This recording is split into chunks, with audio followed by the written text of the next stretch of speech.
to fill bulk dispensers on some models.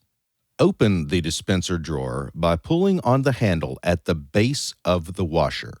If desired, the drawer can be completely removed from the washer. Locate the Load and Go bulk dispenser.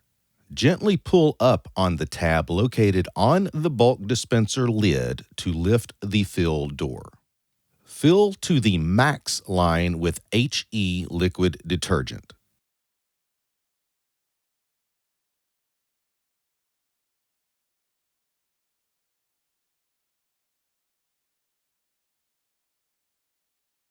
Close the fill door. It will click into place. Make sure the concentration setting is correct. It is recommended that you rinse out the Load and Go containers when refilling, when changing detergent types or concentrations.